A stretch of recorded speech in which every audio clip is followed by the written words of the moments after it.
एक षड्यंत्र के तहत अंग्रेज भारत पर राज करके चले गए। आपको पता है अंग्रेजों का शासन तो 250 साल का था। उससे पहले डच, पुर्तगाली, मुगल भारत पर राज करते थे। 400 साल भारत लगभग गुलाम रहा है। इस वजह से भारत के आयुर्वेद को पीछे कर दिया गया। आप बताओ, पूरे विश्व में यह बोला जाता था कि भारत सोने की चिड़िया था। भारत सोने की चिड़िया क्यों था?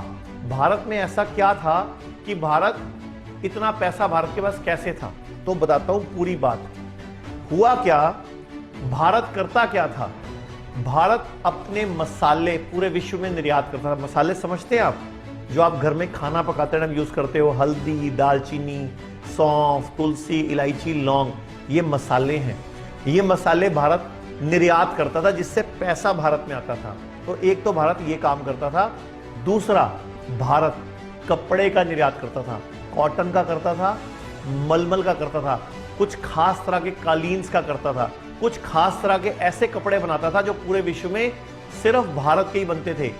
मलमल तो भारत की इतनी मशहूर थी कि एक अंगूठी में से ना पूरा का पूरा कंबल निकल जाता था, इतनी महीन बनती थी और लाखों रुपए की बिकती थी उस वक्त। अंग्रेज भारत पे राज ही क्यों करने आए थे? भारत को लूटने के लिए आए थे, क्योंकि भारत के मसाले और भारत का ज्ञान पूरे विश्व में मशहूर है। मैंने पहले बताया ना, पूरे विश्व के सबसे प्राचीन ग्रंथ कहां पे हैं? भारत में हैं। अच्छा ये बताओ, भगवत गीता कौन से देश की है? भारत की है।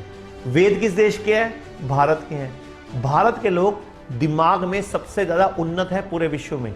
आप लोग भी जो मेरी इस आवाज को सुन रहे हो ना, आप लोग के दिमाग बहुत ज्यादा तेज हैं, उन्नत हैं, लेकिन हम यूज नहीं करते, रीजन नहीं लगाते, विश्वास नहीं करते, तो ये मंद पड़ जाता है। तो मेरे माध्यम से, हमारी संस्था के माध्यम से आप सब लोग पूरे विश्व में, पूरे देश में अपना नाम रोशन कर सकते हो, तरक्की कर सकते हो। लेकिन कैसे? भारत की उस पैथी को अपनाने से जो भारत की थी। एक और वजह, भारत उस टाइम सोने की चिड़िया क्यों था? भारत यहां से जड़ी बूटियों को निर्यात करता था पूरे विश्व को। इसीलिए कोलंबस और वास्को डी गामा जैसे राक्षस लुटेरे भारत आए थे। उन्होंने कोई भारत की खोज नहीं की थी, भारत तो पहले से ही था। लेकिन कोलंबस और वास्को डी गामा के बारे में इतिहास में भी हमें गलत पढ़ाया जाता है। वो लोग भारत को लूटने के लिए आए थे। तो अब मैं आपको एक क्लिप और दिखाता हूं कि आयुर्वेद में और एलोपैथी में फर्क क्या है।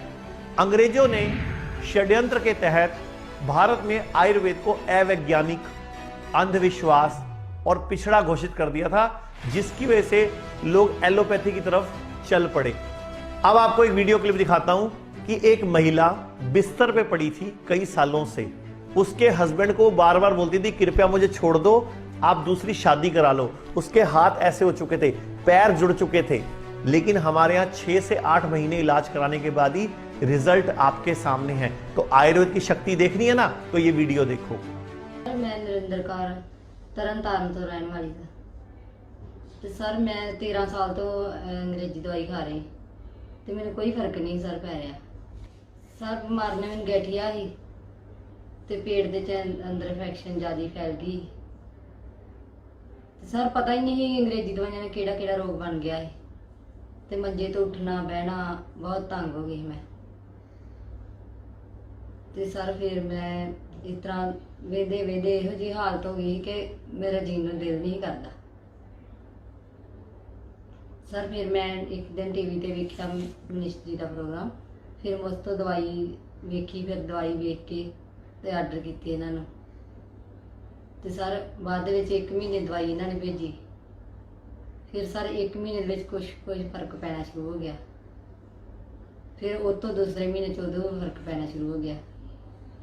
सर 5-6 महीने मैं उठना बहना वधिया ठीक हो गई। मैं अपने आप नहाउण लग पई, अपने आप सिर पैर वाउण लग गई। तो सर हुण मैं 1.5 साल तो खा रही दवाई ते मैं हुण बिल्कुल ठीक है। लोकां नूं की कहना चाहोगे? लोकां ने इहो कहना अंग्रेजी दवाई छड्ड दो ते जेड़ा इन्हां क्लीनिक मनीष सर ने खोलिया उहदे कोल जाओ, उत्थे ठीक हो जांदे। सर जिद्दां मैं ठीक होई, मैं नहीं हारे कि ठीक हो जाइदा।